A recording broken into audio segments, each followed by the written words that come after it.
thank you for coming to PyData Global 2021. And sorry if I mispronounce your name, Dingqian. Dingqian. I also go by Sara. All right. Sara is an economics PhD candidate at American University. Her research interests are corporate finance, behavioral finance, and macroeconomics. Besides being a PhD candidate, she is an adjunct instructor teaching economics and business, financial economics, and a machine learning and natural language processing enthusiast. And since this is her time, I'll go ahead and pass the mic off. You can go ahead and take over. Thank you, Stephen, for hosting this. And it's my great pleasure to be here and share my work. So I changed the title a little bit because this paper is one of my dissertation and it's still a very ongoing project. I'm just sharing part of the work here with you, and I will focus on how I deal with the text data and how I transform the text data into economic research. So it might be a little bit different from other speakers' presentation. This one is interdisciplined talk because it's trying to combine data science and economic together. So as you can see here, the paper I focus on manager attention and firms' financial decision. Here I focus on the leverage dynamics. I would like to start with my motivation. So here you might want to ask, why does managers' attention matter in their financing decision? The answer is the limited attention or restrictions to human attention is everywhere in our life. Thinking about back in the early 21st century and 2020, we have this bloom of information technology. And therefore, we have access to TV, to computer lab, to internet, to our phone. And here, from there, we open up a window to a lot of information. And you can feel this in your daily life that not only you are struggling to try to have a work-life balance, but also you are trying to allocate your time or your attention to different tasks you're focusing on. So it's a very challenging, critical issue for every individual. And surely for professional managers, they are also facing with this challenge. But however, in our traditional economic theory, they assume that everyone is rational and they will pay full attention to everything, or they can afford a resource to have access to all the attention. In theory, a lot of scholars, they try to estimate actually how much attention we pay to a certain target. For example, if I am a housewife, I might want to pay attention to the grocery price, but I actually don't pay attention to that all the time because I allow this range of price fluctuation. Therefore, if I have to give you a number, an agent will pay attention to the target only half of the time. And let's turn back to the firms, the managers, a real life issue. So as a manager, while I'm trying to making a decision for the best financial choice for my company, I am actually exposed to many different information, many different challenges. For example, I might face with, for example, establishment issues of the project I'm working on. But however, I'm also very vulnerable to the very common shocks. For example, the pandemic or an earthquake or just financial crisis. I have no control of that. Therefore, in order to, in response to those shocks, I will have to probably pay a few attention to it. But there is a very critical difference during the economic cycle I'm going to show you in a later. A little bit introduction to the current research about attention. We economists start to pay attention to, we start to have a concern of managerial attention maybe 10 years ago. But we only have success to doing this recently because attention is very abstract concept. It's not like price or GDP. You can easily quantify it. Therefore, so far, the measures of attention is very limited. People like, for example, those two papers here, the first two papers here, they want to study inflation versus unit price. Inflation, we see it as a macro factor because everyone is affected by that. However, unit price is only seen as a company's managers. Those two represented papers, they show in their paper that in between inflation and unit price, managers pay more attention to unit price. They are more focused on their firm-specific issues instead of focusing on the general inflation. And another field is called investor attention, because as investors, even though I'm just investing to individual firms' stock, this company can also be affected by common macro shocks or just by their firm-specific issues. So therefore, there are a lot of papers talking about investor attention. I just listed two here. And the research in managerial financial decision, I mean, how well managers' attention affect their financing decision, is very, very absent. So far, I only find one paper that's focused on its issue. This paper here, they're discussing the very interesting, it's actually more specific than I discussed here. They focus on every manager's background and then study whether their manager's style and attention is different from, given they have different background. So let me, this is the motivation part. Let me push it further because we want to focus on the data set here. Another reason that I want to focus on the financing decision is that over the past 20 years, we observe a heightened or skyrocketed leverage ratio. In theory, we think the leverage ratio or the firm's optimal leverage ratio shouldn't be very differentiated over the time. But however, recently there's a concern of this heightened leverage ratio, and we cannot explain why the leverage ratio keep going to a further high level. And I hope my theory of attention can help answer this question.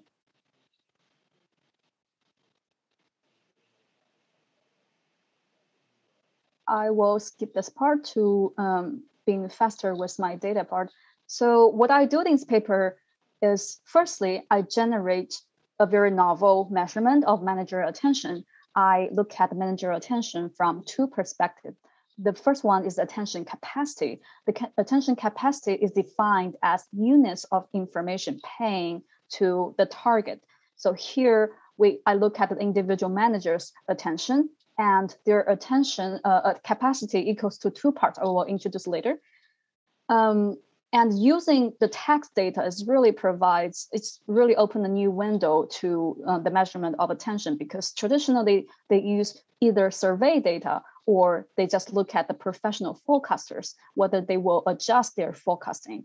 If this forecaster adjusts their forecasting, it means they're definitely paying attention. But however, when a forecaster is not adjusting his the number, currently this action is seen as not paying attention, but we know that's definitely not true. So there are limitations for other measures, and also they don't have this, we cannot objectively measure it and keep updating. But I can overcome this difficulty with using text data. And the second one is more econ part. After having my measure, I use this measurement into my economic studies. So there are two findings. The first one is managerial attention capacity is variant, because this one is very important finding, because in past economic research, we all assume managers' attention is constant. Therefore, they can only focus on either the past research only focused on the allocation part. But here I found attention capacity is variant. That's will change the whole story of how the system is going on. And the second one is the managerial information friction is featured by limited attention, and this can amplify the role of business cycle on managerial financial decision. And also for the first part, I want to briefly mention here is that paying attention to macroeconomic accompanies with attention capacity expansion. And as a result, it lowers the manager's estimation or its uncertainty about future status. Therefore, when a manager is more confident of knowing about the future status, it can result in higher leverage ratio because it can afford to take the risk. However, assume that the firm specific volatilities or firm-specific challenges are not changing, paying more attention to macroeconomics can distract the managers from focusing on the firm-specific issues, and therefore their estimation precision about future firm status will decrease. Therefore, as a result, it will lower the leverage ratio. So how do I start and what materials I use? So I use text data. Specifically, I use the public listed firms' quarterly earnings call transcript. And the data frame is from the Q1 2004 to Q3 2020. And the source is FactSet. Why do I use this text data? Is there any other text resource? Of course, traditionally, people also like to use, for example, news articles, or they like to use the reports to SEC, the Security Regulation Institution. But that's what this document is, what we call 10K or 10Q. 10Q is also published quarterly. However, there are one critical question that those two alternative text data cannot overcome. First one, when we're trying to measure the attention, we want to ask whose attention. But however, if we're thinking about newspaper articles, who are writing those articles is the journalist. If we're using the news articles, we're measuring journalist attention instead of the manager's attention.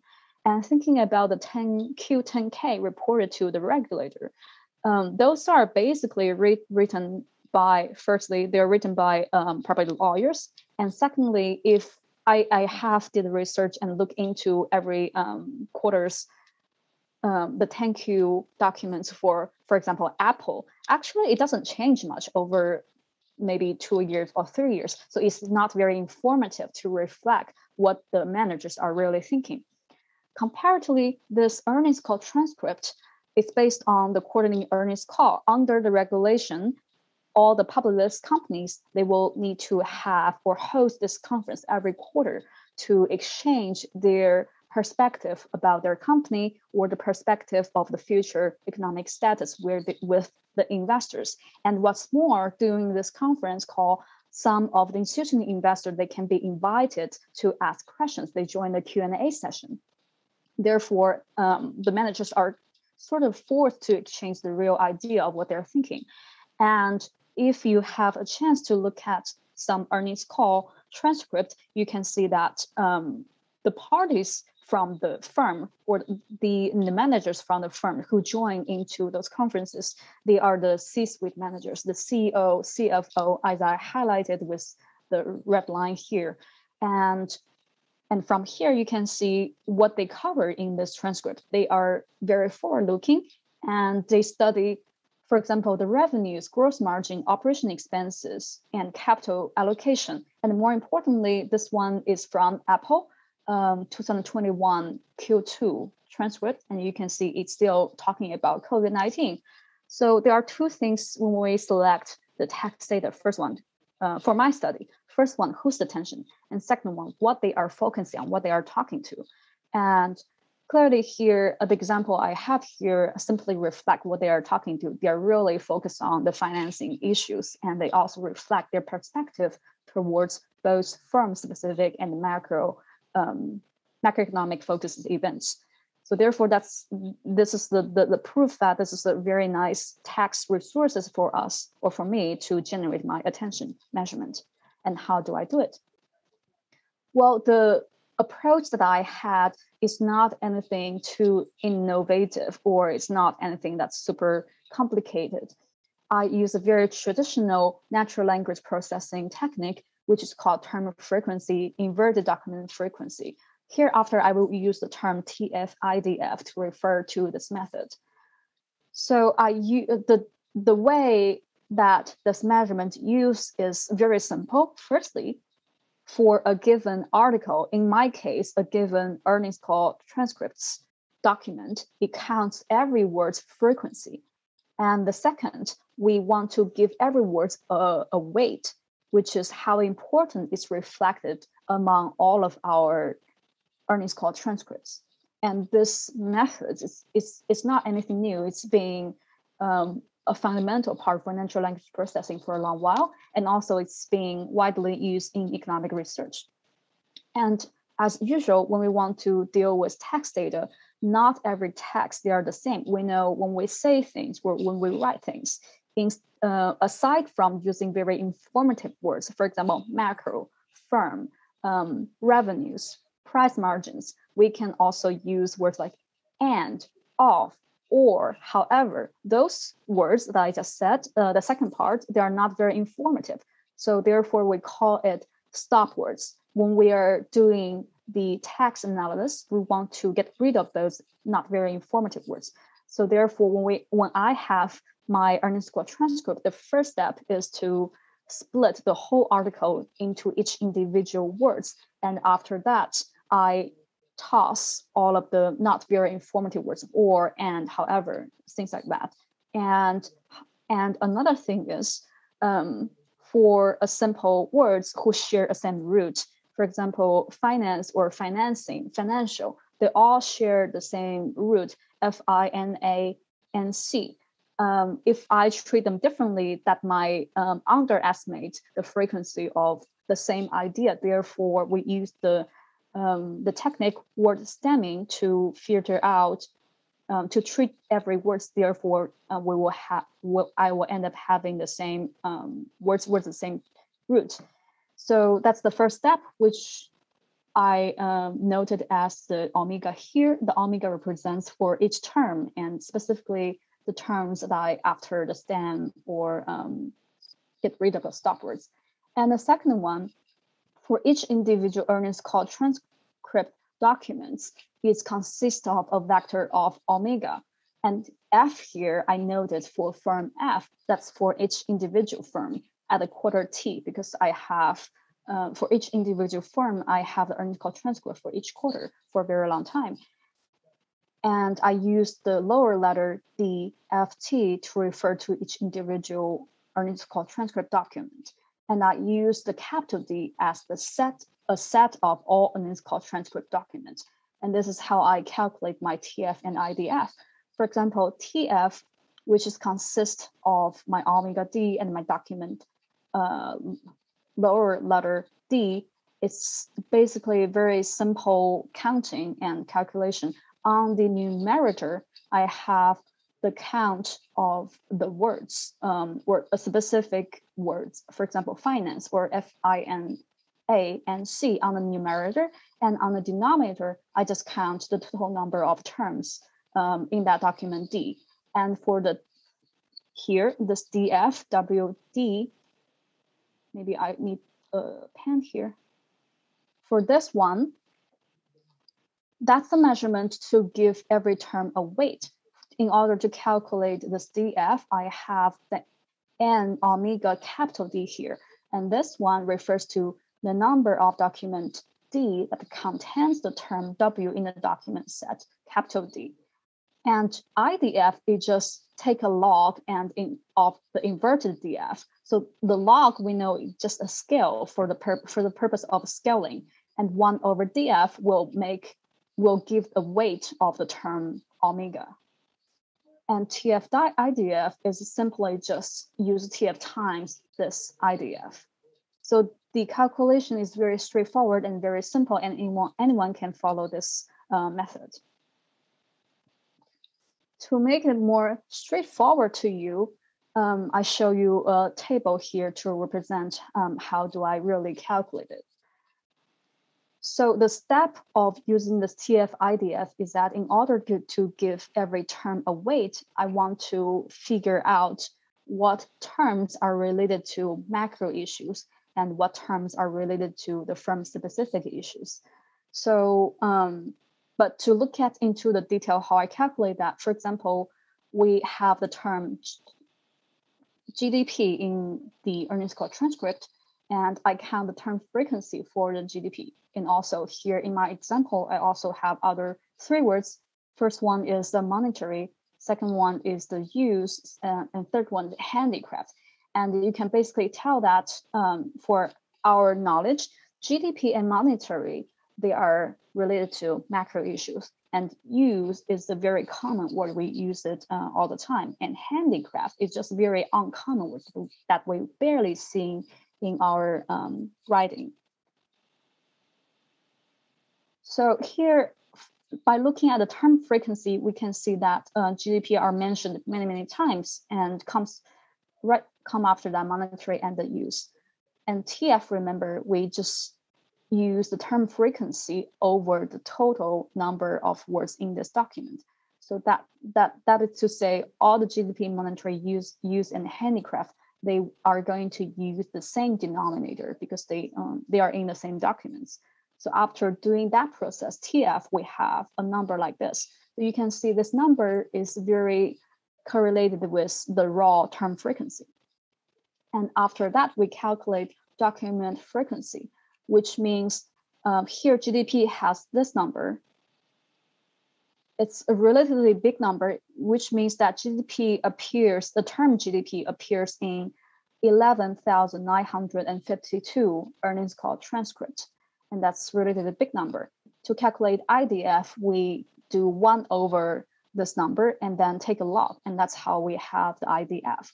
And we do the same thing to all the other 3 words. And TF-IDF is simply TF times IDF.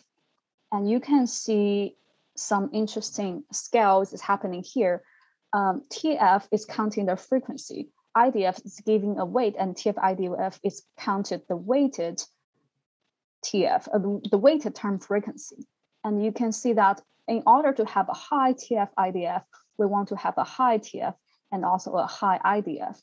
Here, I want to draw your attention to GDP and the use. Both GDP and the use have a relatively high TF, but however, the term use appear in so many documents. So that's in the natural language processing, we see the use as not very informative. Therefore, the IDF is very low. Therefore, despite we have a relative high value of 0.003, the overall TF-IDF score is a much smaller number compared to monetary, because you can see TF, monetary, and use, they have the same number. But for IDF, monetary have a much higher scale than the use. So which is to say the TF-IDF score is decided by the frequency, but also how informative of these words.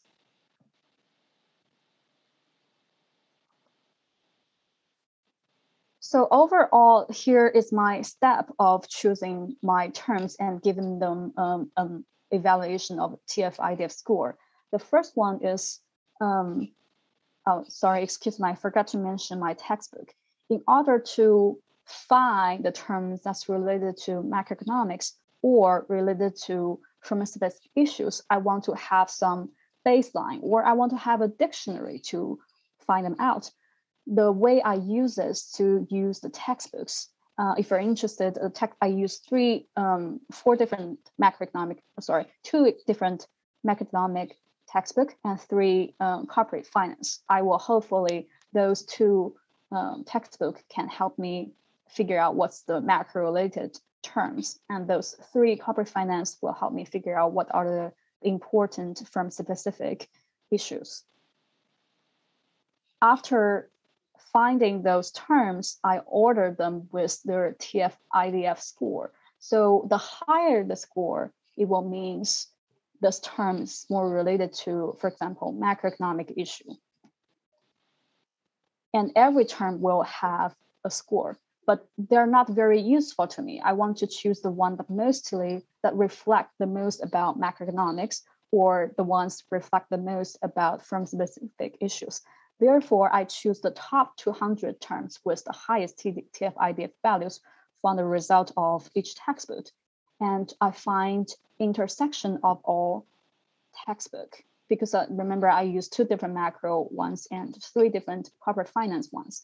I want to find the common terms. Therefore, I find intersection terms of all the textbook in each category.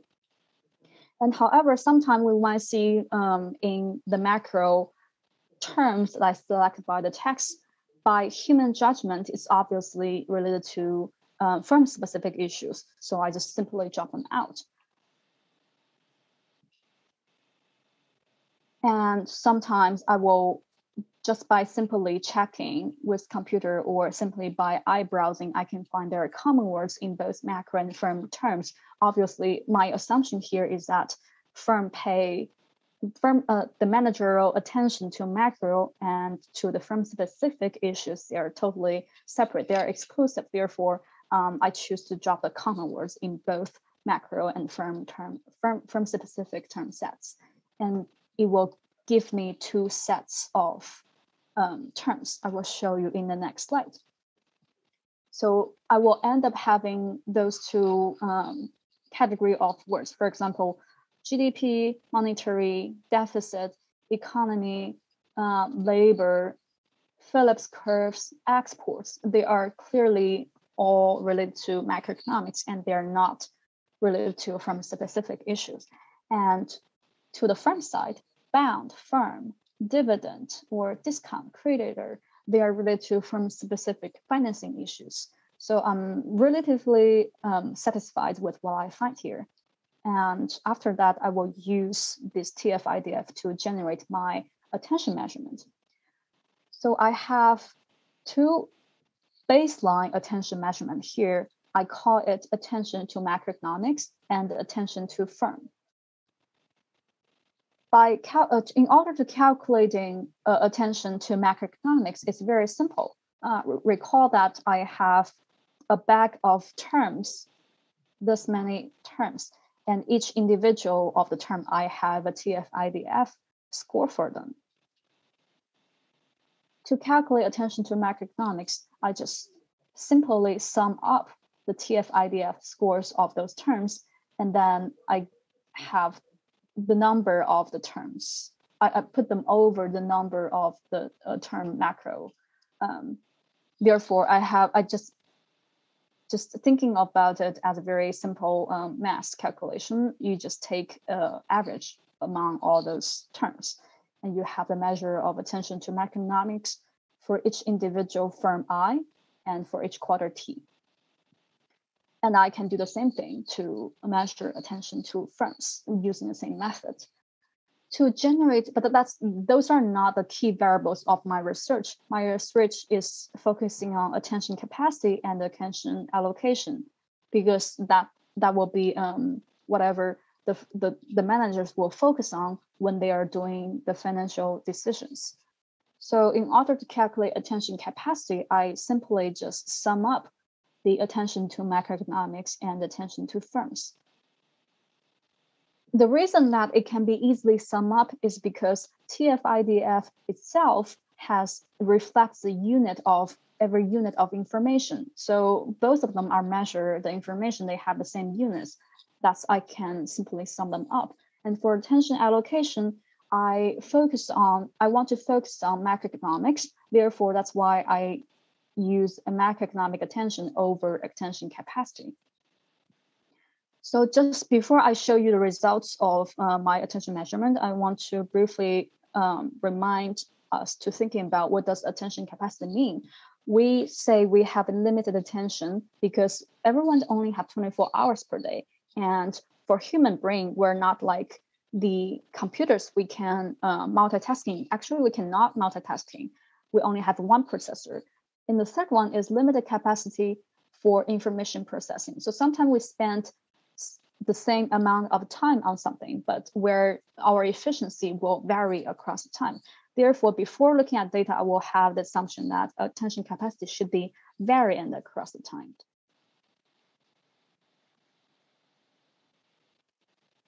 So here's the statistic of what I use for the financing data.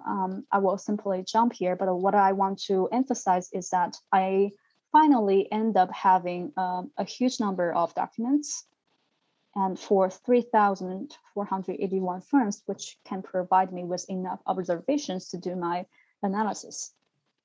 And the first graph I will present here is attention to macro conditions.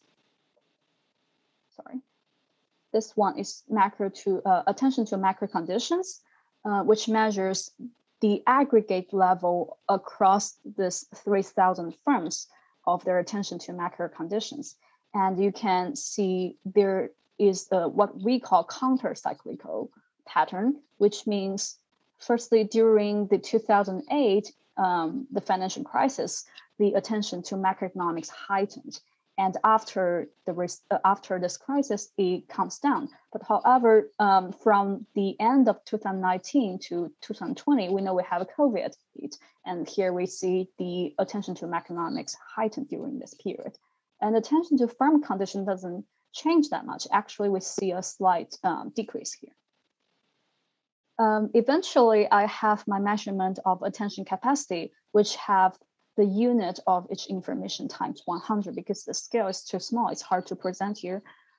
Therefore, we can see for managers' attention capacity from this graph, we can tell that the attention capacity is very variant, and also it peaks during recessions, which is very easy to interpret from the economist's mind, because during recession, when the times are doing well, when the business are booming, we don't worry about the macro condition will dip, and then that will affect my business. Therefore, I can choose to not to pay much to the macroeconomics, or even if I don't pay much attention to predict the future, we know the future won't change that much. But however, during recession, a lot of uncertainties are going on. I don't know when the economy will bounce back, or I don't know what kind of policy that the policymaker are going to give me, the fiscal policy or monetary policy. And once the policy announcement is out, how do I deal with it? Therefore, we always observe a spike during the recessions.